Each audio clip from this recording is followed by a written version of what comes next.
Welcome to this episode of Blended, Blessed, and Always a Mess. I'm Aric. And I'm Angie. We are married with a ton of kids. We have 6 kids total. He has 3 and I have 3. My name's Hallie and I love riding horses. I'm Lexi and I love agriculture. My name's Carter and I love eating. My name's Chase and I love lifting weights. My name's Summer and I love spending my parents' money. I'm Dane and I love baseball. Our show is about our blended, blessed, and always a mess life. And our hope is if you find yourself in the same situation we are in, that by sharing our story, all the fun and all the mess, the challenges we are experiencing, it will give you some inspirations, laughs, and community, knowing you are not alone in this mess. We appreciate you spending time with us. Let's dive in. Today's episode of Blended, Blessed, and Always a Mess is brought to you by Top-Notch Clothing. You know, our family loves to stay in shape, and so we need a lot of different workout gear. And myself, Angie, and the kids have started to love wearing Top-Notch. They've got men's and women's apparel, shorts, t-shirts, leggings. The fit on it is so good, and I love their hats. I'm a big hat guy, and you can literally get the hat super dirty, and it just washes right off with some soap and water. It's absolutely fantastic. Look, if you haven't found workout gear that works for you, then check out the website, tnclothing.com, and you can get 15% off your first order when you use promo code BLESSED at checkout. Top-Notch Clothing. Check them out. tnclothing.com. Welcome to this week's episode of Blended, Blessed, and Always a Mess, where much like last week, Angie is in sweatshirt, long pants. I am in shorts and a t-shirt. She's drinking a hot tea. I mean, here we are. We're in the middle of summer. She's always bundling up.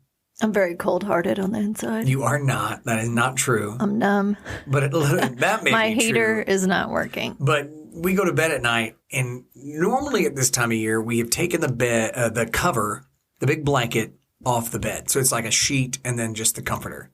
We've not done that. So we have a sheet, a blanket, and comforter, and that blanket's a heated blanket. It's a furnace, and I love it. And so luckily she bought a heated blanket that you can use on each side. So mine's turned off. Hers is turned on every night. I'm over here. I just turned it on before we came down here to record. Oh, my gosh. Well, you're not going to be in there. Okay. All right. You got stuff to do. So there's something about crawling into a warm bed when you're cold. And I like crawling into a cold bed. So I stay on my side. She's on her. I cuddle up with her. And then I start sweating like profusely, like on both of us. I'm like, I got to roll over. And if you're married, you start out cuddled up and then you go to opposite sides of the bed. Don't touch me. Yeah, we're not dating right now, okay? But I do enjoy cuddling with you. It's very warm for a hot minute. And then it's like, time to go to my side. This week's episode is titled Living, because we've talked a lot about all the heartache and the pain, and fighting forward is what we discussed last week. And some of that means learning to live. And what is living? And I think it's fair to say that not just for you and me, but for our kids, we're all living in a different way, or at least we're trying to, since Hallie has passed. And so for you more so than anyone, as Hallie's mom, the grief has been excruciating, and you're like learning to live again. And I would say right now, if we were talking about like a baby, you're in the phase where you're trying to like maybe roll over. You know what I'm saying? Is that fair? No, that's totally fair. You're maybe trying to roll over or sit up.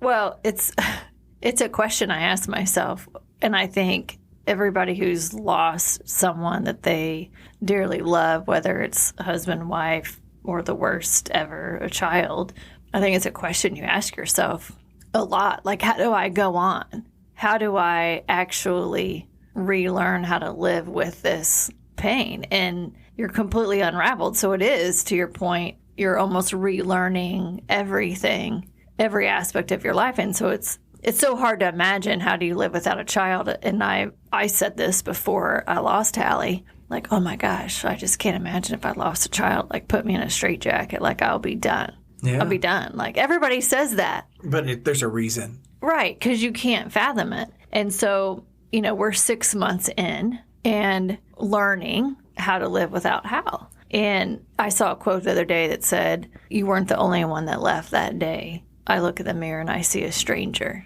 And I know a lot of people see you at times are like, you've said that many times, like, who is this?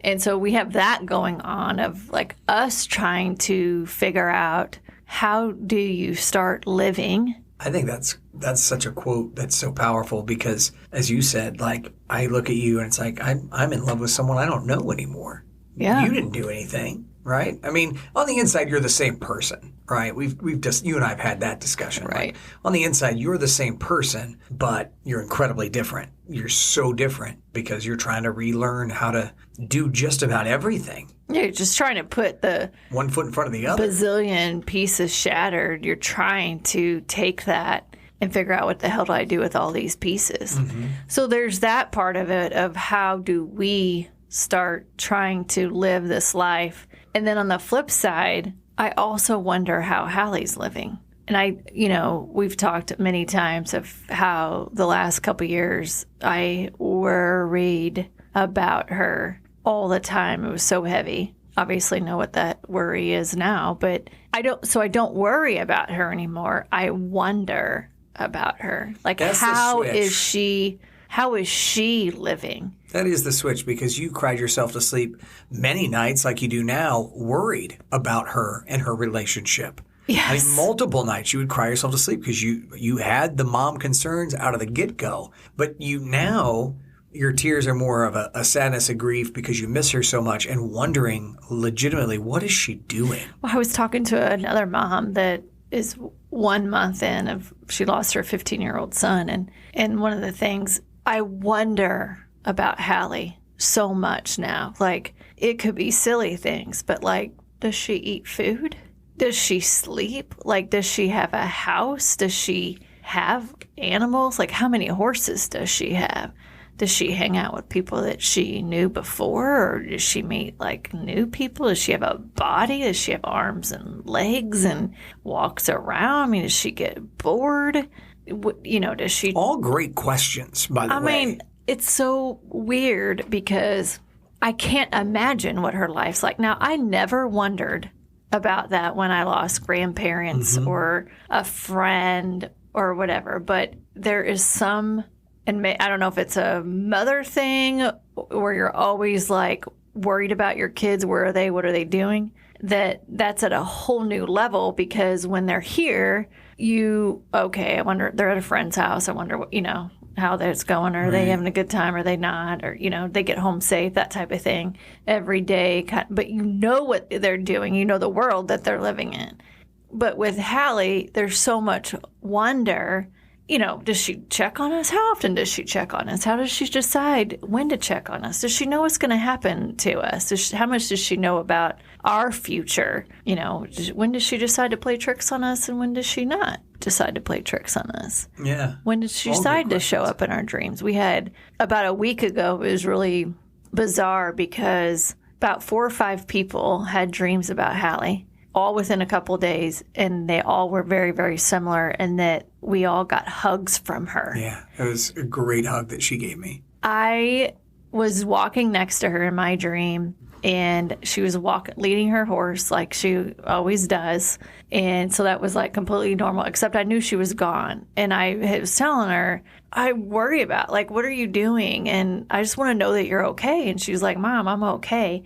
And I went to go give her a hug, and in my mind, it was like, I know I'm going to try to hug her and she's going to be gone because she's not really here. But I hugged her and I felt her. Mm-hmm. I felt her body. Mm-hmm. Just like it reminded me of when I had my arms around her the entire time I lay with her in the hospital. Like, you pay attention to every little detail in those moments. And when I laid next to Hallie, I'm like, I want to remember how her body felt when I'm like have my arms around her. And that was in my dream, I had that same oh my God, I am actually feeling her body. Okay, now I want to remember every moment of hugging her. Then she was gone. But that same night, Sydney, her roommate, had a very similar dream where she was with Hallie and thought she was really there, but then was like, whoa, hang on, I'm dreaming. But Hallie, we all miss you, and we just want to know that you're okay. And then she asked her if she saw her dad, because her dad had passed. And they walk outside, and her dad and her grandpa are hugging Hallie. And she was incredible. Like, not only did she show up in my dream, she also brought my family so I could see them. And then her high school friend, Allison, had a dream where she hugged Hallie and felt her. And then you had a dream. Yeah, I had a dream, and I was doing laundry, and all of a sudden I felt, it's just so vivid. Like you said, you could feel her. Like she put one arm up underneath my right underarm, and then her left arm under. So imagine, like she had both of her arms under my shoulders, like it was a pull-up, and then put her head on my back. And I was like, that's not Angie, right? Because in my dream, I didn't know she was behind me. I was like, that's not Angie. When I turned, it was her. Beautiful, long blonde hair. We hugged, told each other we loved each other. I didn't want her to go. And then she had a little ghost dog poop on my kitchen floor because that's what Hallie would do to me, is have a dog poop because she knew it would make me mad. And she grinned and laughed and she was gone. I don't know if we told that story on here. Maybe we have, but it's worth retelling if we have. Shortly after, go ahead. Well, I was just going to say, I've had Polly, or this golden doodle, for 5 years now, 4 or 5 years. She's fully potty trained. 5 years. And in the last 4 years, not one time has she ever pooped in our house. Not one time. And maybe it was a few weeks after Hallie passed. Aric walks from the kitchen into the bedroom, and he's like, what is this wet stuff on the floor? And then he was like, oh my God, it's dog pee. And so we're like, what? That's so weird. She never has accents in the house, ever. Ever. And so we cleaned that up, and we had people over at our house, too. I think my mom was there. Yeah, but I know the kids were because they won't forget it. And then a little bit later, he goes, all of a sudden you hear him say, oh, my God, Polly shit in my closet. And we all were just like, Hallie. You immediately knew.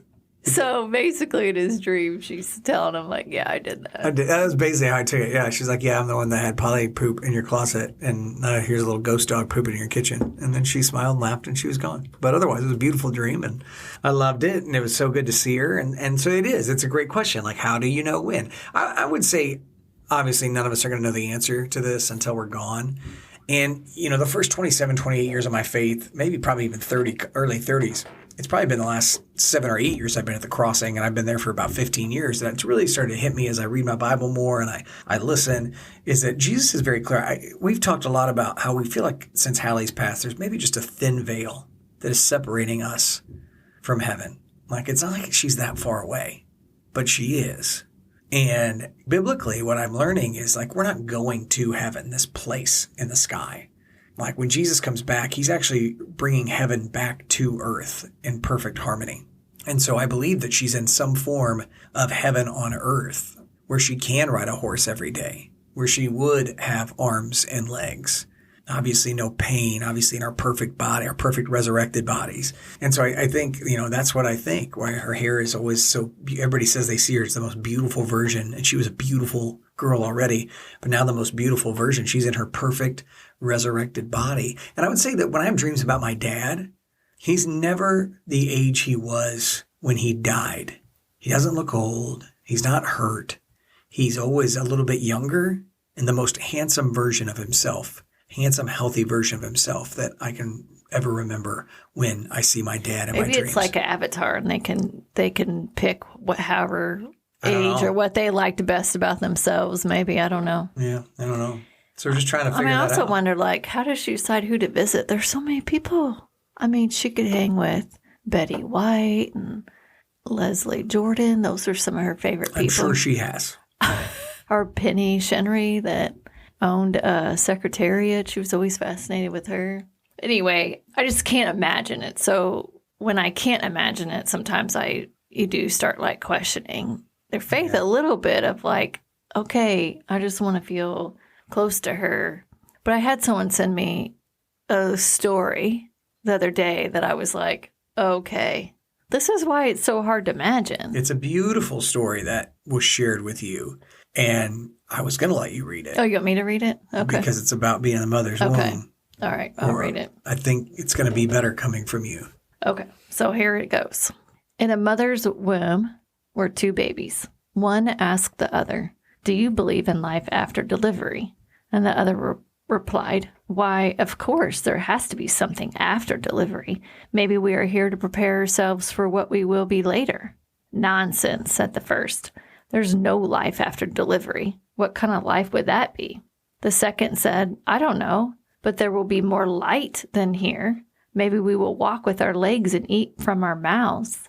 Maybe we'll have other senses that we can't understand now. The first replied, that's absurd. Walking is impossible, and eating with our mouths? Ridiculous. The umbilical cord supplies nutrition and everything that we need, but the umbilical cord is so short. Life after delivery is to be logically excluded. The second insisted, well, I think there is something, and maybe it's different than it is here. Maybe we won't need this physical cord anymore. The first replied, nonsense, and moreover, if there is life, then why has no one ever come back from there? Delivery is the end of life, and in the after delivery, there is nothing but darkness and silence and oblivion. It takes us nowhere. Well, I don't know, said the second, but certainly we will meet Mother, and she will take care of us. The first replied, Mother?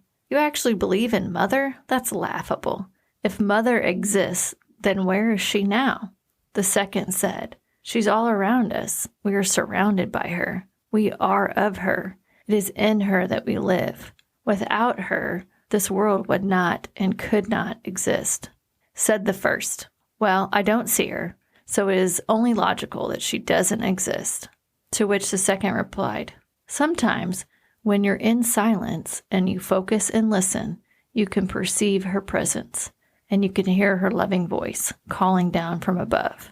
It's a beautiful explanation of the concept of God. And that's written by Dr. Wayne Dyer. It's beautiful. I mean, it gives you goosebumps when you think about it. Right, because as a baby, you would have no idea how to imagine what the outside world's like. Yeah. So it's like, okay, that has to be very similar, and that we are in this small box that we cannot, there's no way that we could even fathom what Hallie's living is like. Well, and biblically, the only times that God ever appears, like everyone is blinded because it's so magnificent. And so I just think that's 100% right. We can't fathom what it is that Hallie is living and doing and all the extra abilities that she has. She's better than everyone. Well, yes. And so it is. I mean, that's, I think, 100% what that would be like and why it's so hard for all of us to comprehend what eternity could actually look like. So, I mean, that brings up the question, like, what do we do while we're waiting to be with her again? Yeah, while she's living up there, how are we going to try to live here without her? Well, some days we're just living like you never die. Blue's a little bluer up in the sky. You like that, don't you? Mm-hmm. That's actually not the way it goes. It's pretty close, though. Some days you're just living like you never die. Blue's a little bluer up in the sky. Feel that fire that you've been missing. Some days you're just living. Dirk's Belly. I messed some of that up, but it is what it is. It's been a minute since you've sang on here. Well, you don't let me. I have never said no. I just didn't write it in our script, so I guess you weren't singing. Well, you know, if you write in a blurb every week, Yeah, sing here. sing here. I'll try to fit it in. So while we wait, the only thing that really brings me comfort is when I feel like I'm living for Hallie or honoring her and who she was and what she loved. And I shared on social media recently what my sister Jessie did with the pictures on our vacation. So my sisters and our kids and my mom and dad, we went on a little getaway trip. We hadn't done that before. I mean, it's been years. And Jessie knows that I worry, that I have this fear that people forget about Hallie. And it's also challenging to experience joy when she's not here. So Jessie surprised us with a picture of Hallie in a frame. So she would, we would see her and feel like she's with us. But not only did she do that, surprise us with that, but each day she switched out the photo and they were all beach pictures because we were at the beach, which was just like the sweetest thing. And then when the night we did family pictures, she switched out the picture. She switched out the picture, and it was Hallie dressed up from a previous beach trip that we had. So just so thoughtful, and it just gave us that feeling that we were living for her and gave us something to look forward to, and she wouldn't be forgotten. So I just think those little things keep us going. Yeah, I mean, that she's still with us somehow. we talk about her, right? Yeah. Because we don't want anybody to forget about her. We don't want our kids to forget. So we talk about Hallie. And it's those little things that we try to do and find ways to honor the things that she loved so that we can feel closer to her again. Another way that we're living, in air quotes, for Hallie is a gift that you gave me, actually, for Mother's Day. As you know, Hallie loved horses, and one of her dreams was to own a foal. And so we were keeping that dream alive and bought the foal, Phoenix, that she picked out the stud for. So it's 3 months old right now. And in about 3 months from now, she'll be ready to wean and move to her new home. And there is so much to learn. We're learning about horses. We're figuring it out.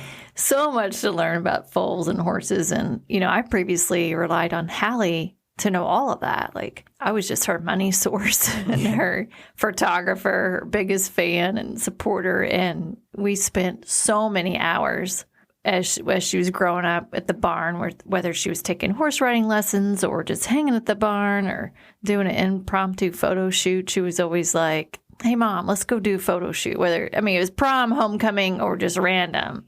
And that's all great. I loved all of that. Loved watching her ride. But horses scare the shit out of me. Yeah, I get it. And I've seen Hallie on them. I've been around them. Like, I know a lot of what she did, but I also had such a fear of them. Seen them buck, jump around. I mean, her legs are bruised all the time. She broke her tailbone.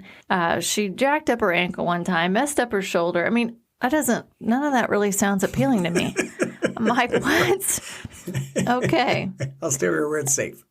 But I know for her, they were like a healing power or a source for her to kind of connect, but have that outlet for stress and anxiety. As we've shared on here before, like her 8th grade letter was that, hey, don't forget, sometimes you just need to saddle up your horse and take a long trail ride to gain a different perspective. And I think about that often because that's just what she did. That's how I imagine her living now in her new world, is that she's in this like wide open field full of grass and she's just on her horse and going as fast as she can, or the opposite, and just like taking a quiet trail ride and only hearing the sounds of her saddle creaking or the hooves kind of hitting the ground. But needless to say, I never got on a horse. I never got on one of her horses. And I mean, I honestly would barely hold the reins. Like, I'd be at the barn with her and she'd be like, okay, Mom, here, hold this for a minute. And I'd be like, it's like arm's distance. Like, okay, when are you going to grab this back from me? And I just wouldn't even hardly pet her horse.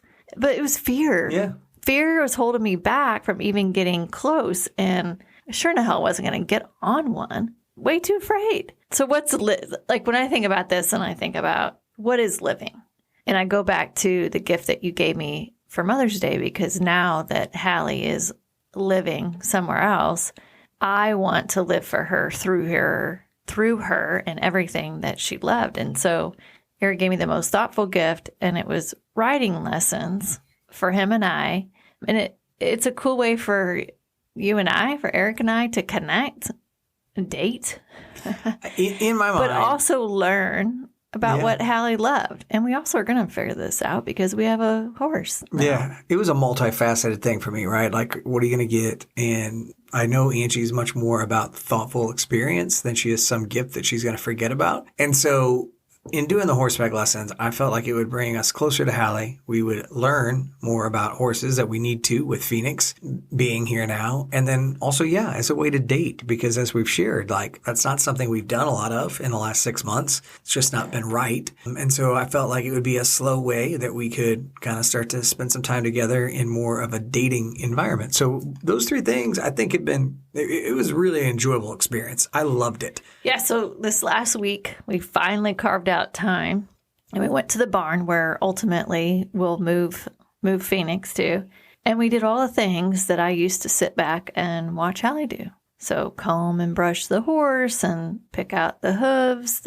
When we say pick out the hooves, you don't it's not like a pair of shoes you put on. You have to actually dig the dirt and stuff out of their hooves. Okay, that's what and pick out the hooves. And Hallie made it so easy. I couldn't get my horse to lift up his back leg for nothing. Hey, I had the same problem. And then, we put on the bridle and saddled up the horse. And oh my gosh, those saddles go on tight. Interesting. I was so surprised. I'm like, that doesn't hurt the horse. I feel like every time we take lessons, we have to do this same routine for like several weeks to remember what it is. Oh, I know. Right? Because I don't remember the bridling part and all. Yeah. Yeah. I'm like, didn't even know that's what that part was called. We learned how to keep them at a respectful distance, all the do's and don'ts. The lady that we went to was a great instructor. And then her name was Kitty, and she's awesome. I really enjoyed her very much. Can't wait to go back. Obviously, it was emotional too. You were in your stall with your horse. I was in mine, and when I was brushing the gray horse, Playboy, is the name, it just made me think of the million times that I watched Hallie do that as she was growing up, and how I would just give anything to watch her do it again. And I would just look at her through a totally different lens. I would watch every move and pay attention to the expression on her faces, and I would just want to stare at her and not get distracted, not look at my phone, not think of all the million things that I have to do next, and just be fully present. So that part was emotional. Then the nerves kind of set in after that when we walked out to the arena and knew that the next thing was you're going to get on the horse. I mean, you did it. It was impressive. It was graceful when you got on the horse. I'm going to say this. When we talk about it, way for us to date, Angie and a pair of Wranglers getting up on a horse. Woo! Yes, ma'am. Well, I'm all about it. You're skipping the first part where she was like, okay, I need you to take a deep breath. I didn't want you to have to go there. I was trying to protect you. Just talk about how I'm hot being you were. real. Okay, all I'm right. being real. She did tell me you're going to have to take a deep breath because I can tell you're anxious and so can the horse. So just take a deep breath, take your time. We're going to go slow. And I did take a deep breath, and I'm like, all right, Hallie gave 0 Fs. She literally stood up on a horse holding on to nothing. I have that picture of her. I can do hard things. And then, it's like thinking through, what am I really afraid of? So I got on the horse and I was okay. And we rode around and it was peaceful. It was quiet. I loved it. It was beautiful. Yeah, we learned how to navigate the horse and get it to go in different directions. And I enjoyed it, and I would do it again. I can't wait to go back and do it again. It was very peaceful. I totally get what Hallie was saying. I can't wait to start going a little bit faster. I mean, really, because first time you're going really slow because you're trying to learn how to steer the horse and make the horse do what you want it to do. And I'm ready to just pick it up just a notch and go. I thought it was super fun. Really enjoyed myself. Did you like going back to the barn though? I learned some stuff. What about when you were putting your horse into the stall? You want to share what happened there? Yeah, we can do that. We probably can't share the photo online because people would be grossed out. But I got out of the horse's line of sight, which is on me, got back by its shoulder blade and pulled it towards me. And it did what I asked it to do. And that meant that its front left foot went right onto my pinky toe. My little pinky toe on my right foot through my boot. And holy mother of Joseph, goodness gracious. I mean, it feels like you're getting your hand slammed at a car door. And Kitty said, well, it really ground its heel down on there, didn't it? Yep, really did. Really did. I can feel that. And then we got back, and we were both expecting to pull my sock off from my boot and have a bunch of blood in there. It was just a lot of purple. And then instantly purple and black, and it looked awful. Ended up over the next 48 hours having this massive blood blister that went all the way around my toe. It was gross. It looked It looked like a lot of awful things is what it looked like. I won't say, but it was so gross. So bad. So what I learned is, you stay eye level with your horse and you pay attention because you don't want to get stepped on. But I still want to go ride a horse again. I really loved it. I feel like Hallie's going to show back up in your dream and say, rookie. Yeah. Or hey, I did that. I know. I thank you, Hal. I know. Because we always love messing with each other. And that's the kind of thing she would do to me. Oh, here we go. So with all that being said, we were driving home and you were getting emotional again. Yeah, it was hard. It was hard driving home because then you rethink about what just happened, right? And you're replaying it. And then I wondered again of what did Hallie think? On one hand, I thought she's probably so proud and had to be smiling and saying, that's my mom. She's living. She's fighting every day and she's living for me. And then on the flip side, I thought, but she could also be like, really, Mom? Now you get on a horse?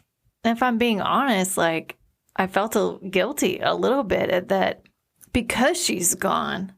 Then I decided to overcome my fear and not do it while she was here.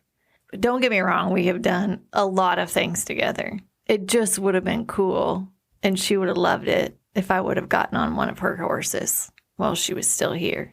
I was talking to Summer about that a little bit, and Summer was like, be glad you didn't, Mom. When I got on her horse, she made it go fast, which is maybe why I didn't. I don't know. I felt bad when you were sharing that because I could tell you're upset going home. And to me, that's the devil coming into your brain and trying to make you feel things that you don't need to feel. I know, that's a but guilt like, you don't have to feel, honey. I know, but It's a negative soundtrack you're telling yourself. I think that's also where grief can be a gift to allow you to live differently. 100%. But there is a second that there's a, I wish I would have gotten on a horse when she was still with 100%. Yeah. As long as we're not living in that and thinking that, that's where we're trying to avoid. And I got what you were saying. And that's why I wanted to share that too, is because I just want everybody that's listening is just don't let fear keep you from living, especially when your kids are with you. Just do all the things, even if it scares the shit out of you. Tomorrow's not promised, as we know. So don't put it off, because you just don't know. Do the fun stuff with your kids. Do the things that they like, even if it's not what you like. I mean, we've talked about that before. Like our jobs as parents, sure, it's great if our kids like what we like, but a lot of times they don't like what we like, and they like other things. Gosh, how much would they love it if we participated in something that they love? Well, it reminded me too. I do hold myself back in some ways, like not getting on the horse. But even, not too long ago, we had parent versus player night for soccer. And I'm like sitting on the bench. It's just not like something I'm going to jump out there and do. I'd rather be the one taking the pictures and taking the videos. But I did halfway through. Summer was like, here's some tennis shoes, Mom. I want you to get out there. And I went out there and I had a blast. So much fun watching. But I don't know if I would have done that 6 months ago. It's just don't let fear stop you from living. Yeah. We learned a lot about the power, the healing power of horses when we were riding the other day. You hear all the time about how therapeutic horses can be. It's why a lot of times children with disabilities, even adults with disabilities, will ride horses at therapy centers because they are so healing. And there is really a therapeutic connection with them that gives you a sense of peace and a connection to a higher power. And I think we both decided that we really liked it. So I'm glad that we've purchased a horse, because it's going to give us the opportunity to ride. Let's just see if we can keep all your toes. I think this one's going to stay, but mercy, I don't want that to happen again. I'll be a lot more alert. If you want to see pictures of what his toe looked like, you can message me and I will text them, but I will DM not. You. Yes, I will not share them on social media. Bad. Okay. So gross. So bad. Connected to what we're talking about, too, I found this quote the other day by Viktor Frankl. It's between stimulus and response, there is a space. And in that space is our power to choose our response. In our response lies our growth and our freedom. So are you growing? Do you want freedom? So just take a pause when you have a stimulus and you need a response and ask yourself, tomorrow's not promised. Super proud of you. Thank you. Getting on a horse, doing it. Go do it again. Your sexy Wranglers. Oh, God. Okay. Love watching you grow, Time to wrap it up. Love watching you grow and live. Wrap it up. It's fantastic. Thanks for listening. As we appreciate all of you today and spending some time with us. If you want to see my toe, let Angie know or let me know. I'll send you a picture. Oh, I did rhyme. All in all, we are so grateful for each and every one of you for being a part of this community. Have a wonderful week and God bless. Thank you for listening to Blended Blessed and Always a Mess. Follow us on Facebook, Instagram, and at blendedblessedalwaysamess.com. Reach out to us on any of our social channels. We would love to hear from you. Have a great week.